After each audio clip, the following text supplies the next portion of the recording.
Thank you very much for joining this session about the modern garage and about digitalization and customer service. We have today 3 participants to bring insight to the conversation. We have Jessica here from Book My Garage. Thank you very much. We have Hayley from Avia Auto. Hello. And we have Bob from Eurocar Parts. So thank you very much for everyone first to join and to participate. The idea of today is that we are going to talk, as it says on the screen, about digitalization. And in order to accompany that discussion, we prepare some information that we have at JIPA from the different surveys and reports that we run over the years. And the idea really is to try to keep a bit of time to the end so we can have a Q&A session, okay? So don't hesitate to write down your questions or to keep them in the corner of your mind so we can address them towards the end, okay? So first of all, what we want to discuss is a bit of context.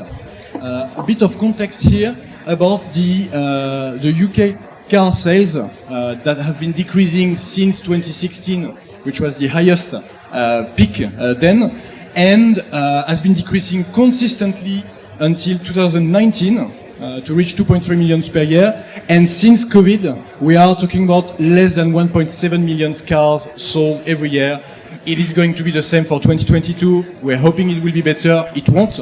Okay. So as you can see here, this has an impact on the age of the car park. Currently, we have a car park that is 8.7 years old, while without COVID, based on our forecast, it would be 8.3 years old. Okay. So that brings some context to our discussion, and it is amongst all of us. I don't know how many of you are independent garage, independent body shops, but it brings some clear opportunity as the car park is aging. There is less and less proportionally franchise dealer customers. So we are going to see that Q&A at the end. Can you keep it towards the end? Sorry. Yeah, okay, let's discuss that towards the end. Okay, so that's another important point indeed. The war was the keyword. So the idea here, you see, there are some opportunities for the independent garages, and digitalization is definitely a way to enhance those opportunities. So what we want to discuss first, Jessica, how does that resonate with your activity for the last 4 years, really since COVID, and how have you seen those trends affecting having an impact on your business, let's say? Sure. So I think the first thing that's quite interesting is while it does produce quite a lot of opportunities, it produces a threat as well, because obviously the main dealers who are sort of historically really reliant on segment 1, the segment 1, the sort of vehicle park segment 1 is smaller than ever before now. So they've lost £600 million worth of revenue as a result of that. I'm not sure if you mentioned it just then, can't really actually hear you that well.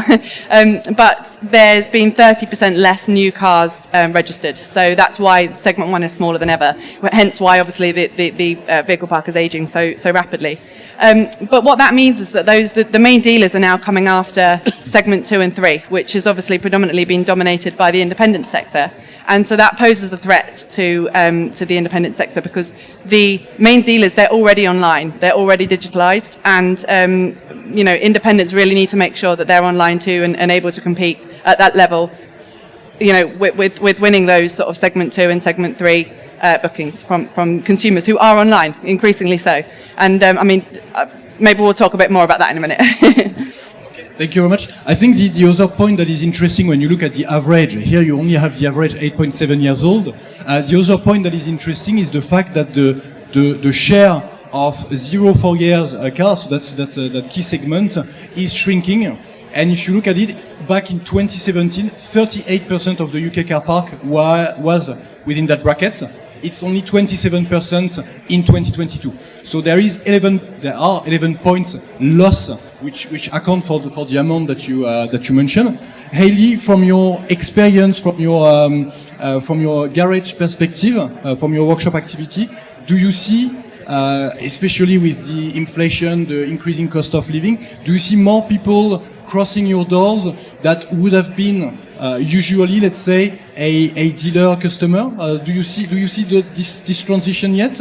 I think during the pandemic, we had a huge surge of interest because the dealerships were shut.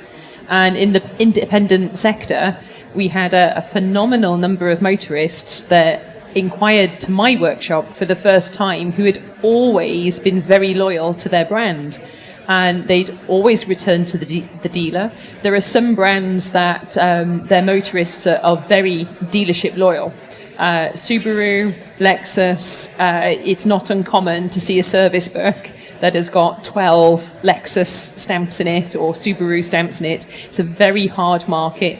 Locally to me, Skoda, they really do look after their clients really, really well. And so it's a difficult motorist for me to access because they're doing such a good job and they're taking their 12-year-old Skodas back to the dealership. So over the pandemic, I had an opportunity. They were not available. And the majority of that opportunity accessed my workshop through digital methods rather than going to the phone. So they looked at my website, they looked at my reviews, they looked at my booking portal, and there was a lot of familiarity for that motorist in how they accessed the main dealer. And so it was an easier conversion to make. And then because I'm so fantastically charming, once they had come through the door, I had the opportunity to then retain them as a client. As the dealerships then reopened, I was a little bit nervous because I thought, well, they came to me because they had no option. Now they've got an option. Are they going to return to their dealership or are they going to come back to myself? And again, through digital methods, I'm able to quite subtly reach out to those motorists and say, your MOT is due. We saw you last year for your servicing. Would you like to return to us? And there's a nice link to click and they can make their own appointments and things like that. And it seems to have been very popular and the retention has been, I didn't know what to expect, but we haven't lost many back to the main dealer. Okay, so that's very interesting. It means that the first door, the gate for them to come to you was digital method for most of them. Absolutely. It gave that opportunity, and I'm a huge fan of that digital communication should be sincere. So the pictures are of my workshop, the people that work there. We don't use stock imagery. So the motorists knew what to expect when they turned up. I wasn't putting something really shiny and fancy up. When they turned up, it's not a dealership. It's not the same experience that they had before. And I think that transparency was easy to communicate through a digital method. And it was they could have a look before turning up. And I couldn't have done that without a digital method. And then, what I understand as well is that the digital is the way to keep them afterwards. So it's not only a gate for new customers, but it's a gate to retain those potential new customers, right? Absolutely. A lot of my motorists, they work, they work shifts, they work different hours. If they just want to book an MOT, they want to be able to just book an MOT rather than try and get through on the phone, and it's quite a laborious process.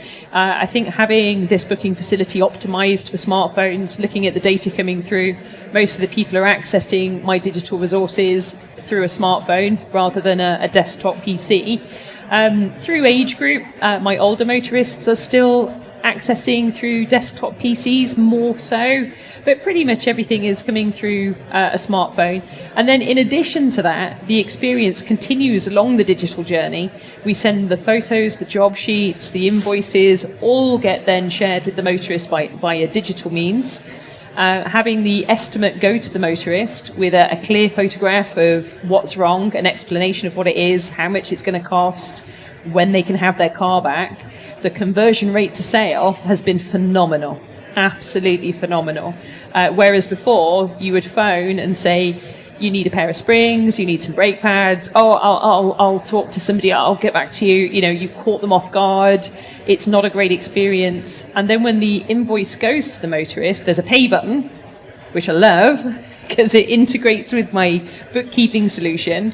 So when the motorist then comes to the workshop, all I've got to do is say, "Hi, how are you? It's good to see you. Here is your car. It's sunny outside. What a nice day." And it's a really personable experience. We don't have to exchange money, which is and nice. It takes off all the pain of the relationship, which is about that admin side. We just enjoy each other's company for 5 minutes, which is nice. Okay.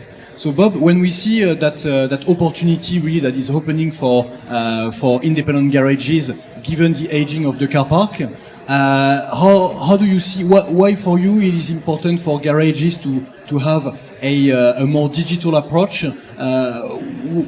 Do you think it's key that digital step in order to get more business done and to retain the business? Well, we're in the digital revolution. Ultimately, everybody in this room uses digital mechanisms. Look how many apps you've got on your phone, etc., etc. I think working digitally gives you flexibility.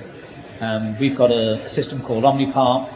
You can go onto OmniPart. It shows the customers their prices. The garage is their prices. They can order the part when they want to order it. So they can do it in working hours, out of working hours. It's convenient. It's flexible. It shows your pricing, so you can see your pricing. You can even get an expanded view of the part, so you can actually, pick your part more carefully. Believe it or not, nobody knows the part they want better than the garages. We have an expert team of people who can sell you parts, but you know the parts that you want. The more people we can move into the digital world, of course, that means the more people we can put out onto the road supporting customers face to face, which is our ultimate aim. It's not going to change, and that's the same for end users as well. We all know that the internet's not going to go away. And you've seen the growth of the internet from about 3% in 2015 to about 7% now, and that's going to continue to increase. So we're in that revolution. You can help yourself, and we can help you more if you order digitally. It gives you flexibility and it gives you convenience, and I think they're the two things that really matter to people. People want to save time. And everything you do digitally will save you time. We have a garage management system, which is digital as well. And again, it's a fantastic system, and it's a time-saving mechanism and a good mechanism for running a garage. It saves time. It saves time in order also to have more time to do the nice conversation you were talking about, Hayley. That really helps to kind of scrap the not nice side of the business and being able to focus on customer experience, let's say. Okay, good. Just before we move on, I just wanted to add, you've mentioned that digital is growing. I just wanted to add that it's actually, we've done a little bit of research recently. We've seen that the volume of people that are searching online to book an MOT has grown by 150%. So it's over doubled, it's nearly tripled since pandemic levels. But the volume of actual Class 4 MOTs being carried out has remained pretty constant. So the ratio of people that are actually now going online to find a garage to book an MOT at has increased in a really big way. So I just wanted to add that. And if they are like me, I never know when my MOT is due, so I go probably 4 times a year to check out the date and make sure it's not expired. So I'm sure I'm not the only one. So that's interesting. Looking now at the customer review and customer experience and customer review. Here is a slide that we did with drivers before pandemic, and I think it's important and interesting to see that before pandemic, because here you have drivers and the importance of reviews according to them. Of course, they tend to undermine the importance that it has in their experience, because they want to say that they like to say they are in control of their decision-making process. But you see that still you had before COVID 9% that says that reviews would affect them a lot in their decision-making process. We look into the background of the data, and actually, if you look at drivers that are 24 years old or younger, it's actually 20%, so it's more than double. And it was already almost 3 years ago. So I think that point about customer review is very, very interesting. Jessica, we discussed that a little bit before when we were preparing that roundtable. You were telling me that reviews is part of the process, of the decision-making process, but it's not necessarily the only element, right? Yeah, so I think one of the things that this slide demonstrates is that it's actually price that's the primary driver in the decision-making process, we've had a look at our data. Obviously, Book My Garage is a comparison site, so we've helped over 5 million people compare prices to book their MOT, service and repairs. So we get a huge amount of visitors and data that we can analyse, and we've looked at the volume of people that are actually changing the sort option, and they're changing it. 64% of the people that are changing the sort options, they're sorting by price, which, I mean, I suppose it's an obvious point, but that's followed by sort of the convenience factor of the distance. Consumers are interested in how far away the garage is, secondary to price. And once they've made the decision of the garage that they want to book at based on the price and the proximity, at that point they're then checking the reviews. So the reviews are super important, but it just depends. It depends, I suppose, how you ask the question, whether those people that you asked were looking to find a new garage or whether they already have a garage that they trust, and also at what part of the journey. So as you quite rightly mentioned there, I think consumers are sort of factoring in the reviews right at the end of their decision-making process, once they've already found a garage that they like the price of and that's close enough to This is where the they live. ultimate step to actually validate I'm going with that one rather than this one. Oh, basically to optimize your conversion rates once they've reached the end of the journey. And it's the same on your website. If you've got a website and you've obviously done a fantastic job of showcasing who you are, what you do well, why a customer should choose you, and showcasing your images really nicely. It's really not enough just to say we're great because of this and we're great because of that. You really need that sort of social proof to evidence those points that you're making. And that's an excellent point that you mentioned, and that I should have added to the context of that pie chart. You can see out of the 79% of yellow that says it has no importance, 56 of them say that they have a preferred garage. Okay, so that means that they don't need to research anything, and that is why it has no importance for them. So it is interesting because if you take out those 59, it's actually almost over half of drivers that it has some kind of influence. And again, it was back in January 2020. A lot of things happened since then. I'm sure you could relate with that. Hayley, I checked your website. Not your website. I went on Google, just look Avia Autos Wales, and I saw a 4.8%, 4.8 or 4.9. Oh, I do love a bad review. Yeah. Because I love the right to reply. But look, I checked. It was 4.9 out of 5 yeah. over 68 reviews. How do you manage that? Do you have any particular strategy? Or? We are, I think, being humble and asking. So with my booking software, it has an automatically generated email that follows up after the appointment has been completed to say, please leave me a review if you enjoyed your experience, and if you didn't, please reach out and let's sort it out, which I thought was lovely. When I onboarded that as a digital tool into my business, it did factor into my decision-making process to part with some money. I thought that was a good thing to buy. I've not really had any reviews come in through that way. So I find I have a QR code. I'm a huge fan of the QR code, which links to where the reviews can be left. And as I'm handing over the car, and especially if the motorist is quite evangelistic about their experience, that is my moment to go, it would mean a lot to me if you could leave me a review. My workshop is very small. There's only 2 of us that work there. And we would like to have more good people like you use our business. And they can scan it on their phone, they leave the review straight away. So although we're using that digital method, we're onboarding it with a real life person. And my hit rate for that is really high. Whereas it's almost like the automation, my motorist wants it when it's convenient to them, and I totally get that. But then it's not the whole process. And having that human bit, please will you leave me a review, that's when you get the good ones in. But it does blow up in my face sometimes. And, I haven't made, in the 16 years I've had my workshop, I do not have a 100% satisfaction. And that's okay. And what was really interesting was how fast the bad news got shared. When I had my first really bad review, and it was epic, you're free to go and have a look, it's great fun. And he put his bad review there. He went on multiple platforms. You know, he wanted to end my second generation business. This is the thing. Either they are very happy, and this is how you get the 5-star Oh, review. there's nothing more vocal. Nothing more vocal than an unhappy customer. That's it, yes. But the support that I had from the community that is my motorists, who were sharing this online, and at the time I was dying, absolutely dying. I thought, this is blowing up online. Am I going to be cancelled? Is everybody going to hate me? You know, what am I going to do? How can I do anything about this? Do I need a PR agency? You know, I was so worried. And then my motorists were sharing it amongst themselves, going, this is outrageous. And they all then left me nice reviews, saying that's not our experience, that's not the business we go to. And they were defending my business for me.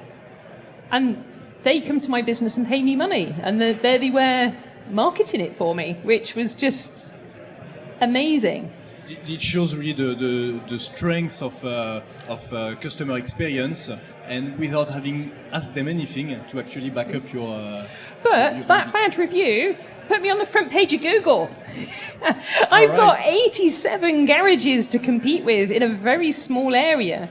So if you go onto a smartphone, for you to get onto the front page of Google, you need to be in the top 6 to 8. So that bad review put so much traffic through my website, it wasn't the entirely bad experience that I thought it was going to be. And I think one of the reluctance for digital engagement is, am I leaving myself open to that kind of attack? It will happen. Not everybody thinks you're chocolate. That's okay. Deal with it and move on. And having that one bad review is not necessarily a bad thing. And also, is it an opportunity to learn about what went wrong and how you can avoid it in the future? Okay, thank you, Robert. That's very interesting. So that's about customer review and customer satisfaction, how to handle both goods, that's probably easier to handle, and bad. Congratulations, because 4.9 out of 5 is pretty good. So thank you. So well done. Looking about other digital steps and the other type of approaches that garages can have.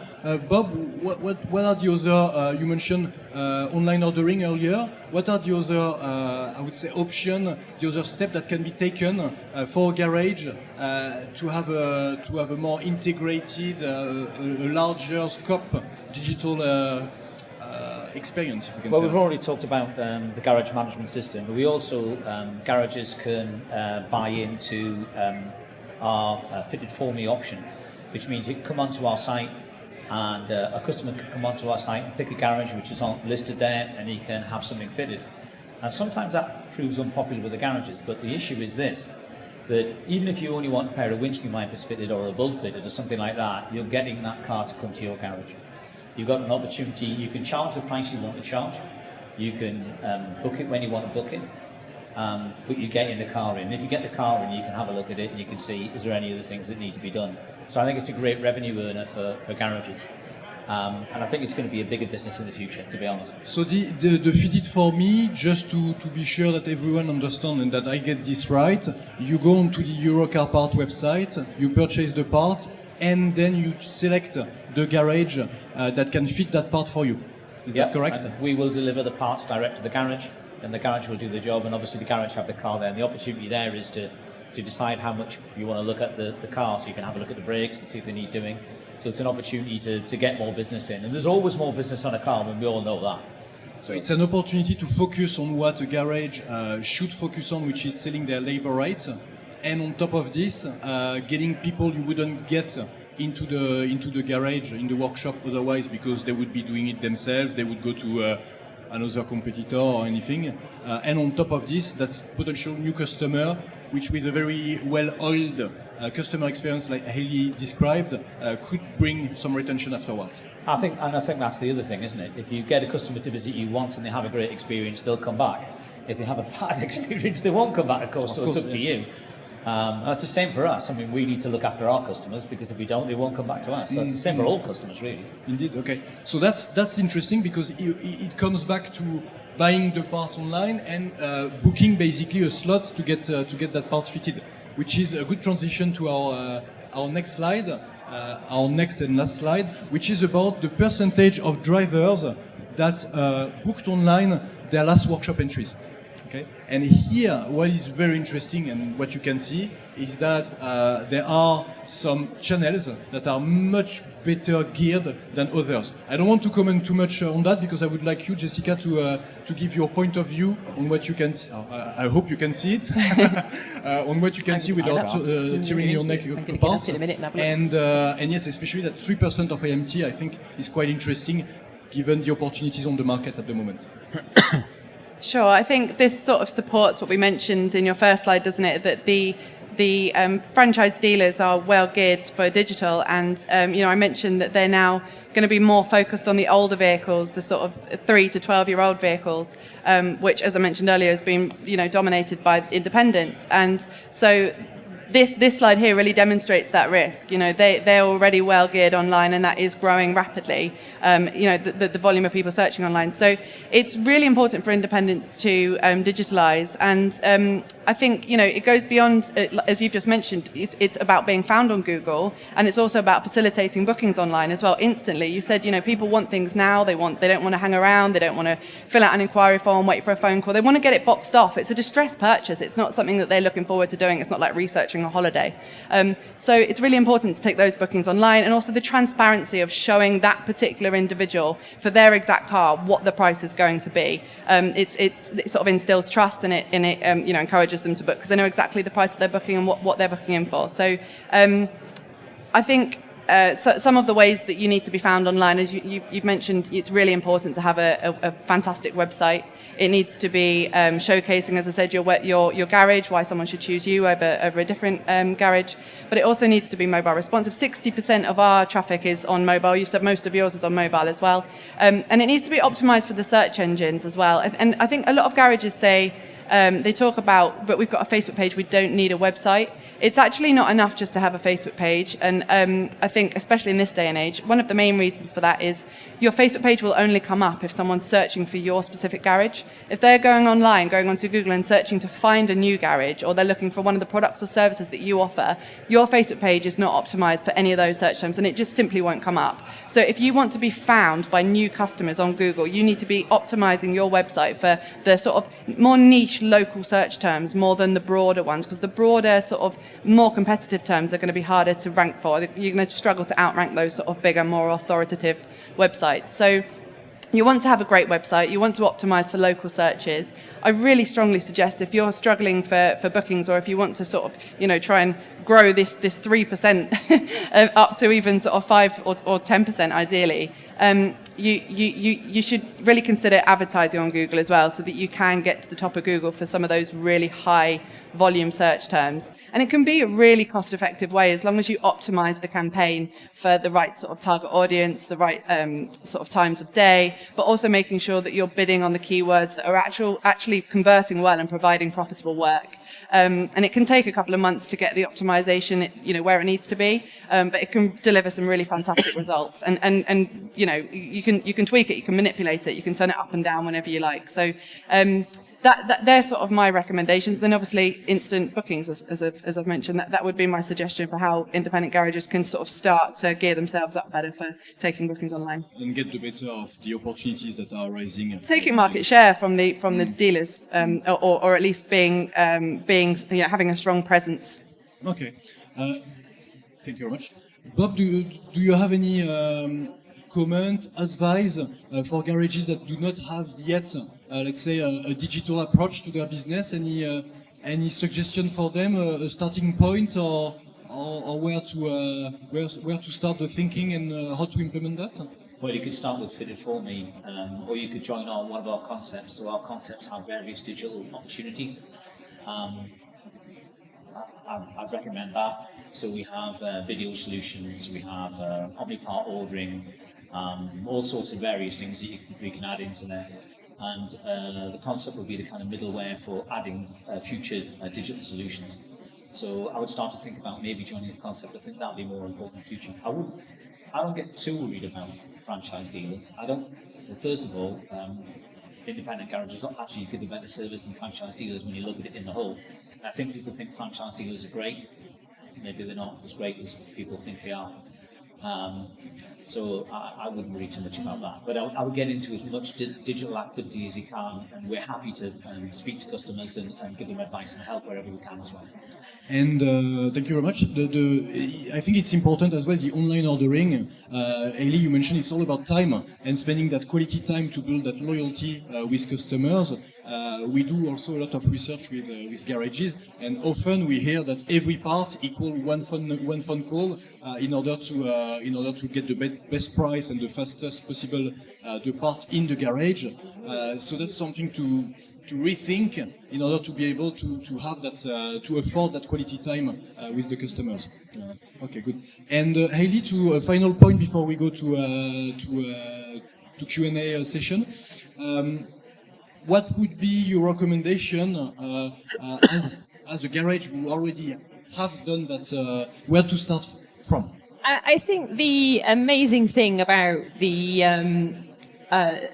digital tools that are out there, you can get as involved or disengaged as much as you like. So it is something that you can easily outsource if you're not feeling confident, or if you're time poor, or if you have a huge tax bill looming. You can spend money on doing that instead of doing it yourself. Or you can do it yourself. You have got every option. None of us really truly understand what the algorithm is, and there is a very good reason why we don't know what the algorithm is. And without sort of taking a deep dive into that, we're now seeing the emergence of Web 3. So Web 1 was very much, it was like reading a newspaper but on a screen. So you could read the content that was on there, but it was very static. There wasn't really much for the user experience. We're now deep into Web 2. So Web 2 is a highly centralized exchange of information. So although we're talking and interacting more, it goes through hubs. And the benefit of that is that the bright minds that are behind those hubs facilitate that flow of conversation. And that enables us to communicate to each other and embrace those tools and use them for our benefit. I love eating cake. I don't want to make one. So that is the solution for you. With Web3, we're seeing more peer-to-peer support. There are tools out there that are designed for you to use yourself. And if that is the route for you, then embrace it and have a look. There's nothing to say that if you're committed to that route, you can't U-turn and go back to something that can be provided for you. You go, I'm a bit time poor for that. I'll get somebody else to do it.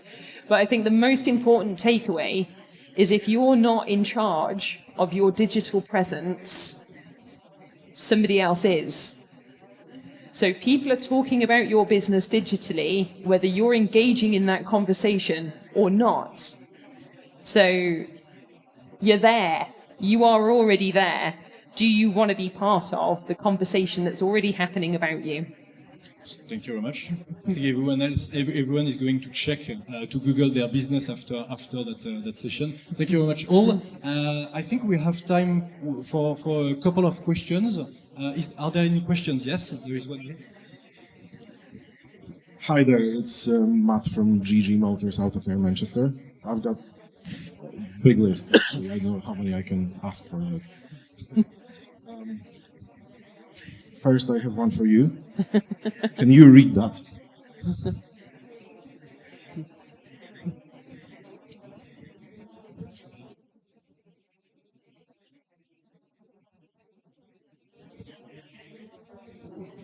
I can read, yes. What for? No, but do we have questions? Let's make a better use of our time. That was a bit of a quote from Allo Allo. I just love your accent. Okay, let me sit down because I was following very closely and I have a few points to make. And you were saying about the increase in MOT bookings online, 150% over. Your mom mentioned that it's over a period of 3 years. Who controls the flow of those bookings? Because my impression is that the actual people in control of all this online presence is Google, who are big people who are not here.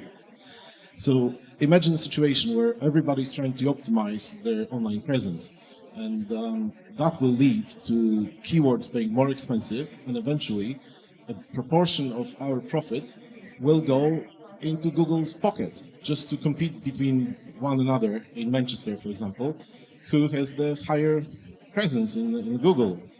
That's just seems a bit silly. Reviews. Question to all of you. Which review platform you would recommend? Which one is the key platform? Whether it's Google, Facebook, Trustpilot, or newcomers like Book My Garage and sort of middlemen. Another question: if you could sort of give us your views on the impact of the war in Ukraine and potential war with China that possibly could happen in future on all of this. What possibly could happen?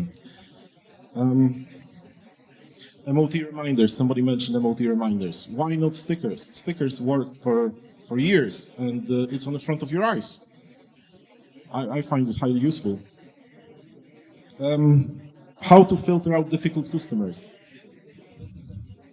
Yeah, sorry. Tight otherwise. What was the first question? It was about the Google and Google Control. Yes. So anyone wants to take that? There are some really, really easy techniques that you can use to sort of rank organically at the top of Google, especially if you're going for the less competitive search terms in your local area, and also some niches. So, is there anything that you specialize in as a garage? If you put just a small amount of work into trying to get to the top of Google for those organically, then you absolutely can. I think what you're talking about there is bidding and spending money on Google for Google Ads, but it's important to do so. If you want to grow online, it's important that is where the customers are. There are over 4.2 million people searching online last month. That's where the customers are. It's where people are going to search, and that's where they're going to find the garage. More and more as the generation are shifting, this is where really the digital strategy is important as well. Just before, one question here. I've got a quick one for Hayley with respect to my garage. I own a Bosch car service workshop with 6 technicians. Fortunately, we're in a market town and we don't have 47 competitors, as I think you said you had. 87. 87, it's crazy. It's a nightmare. We've got about 7. But I do worry about comparison websites. Looking at the way insurance has gone now, I can no longer be loyal to my insurance company because I have to shop around to get the best price. And I worry that that's not what my customers want, and nor is that the work I want in my garage. How do you feel, Hayley? Well, with digital solutions, we could all just eat bread and water and probably survive with the correct vitamin supplements, and that's all we need. We don't want that. I like cake, somebody likes a bacon sandwich. There is something for everybody. And there is always going to be the motorist who is disengaged with their driving experience that does not want to engage with a garage. And those clients are going to be more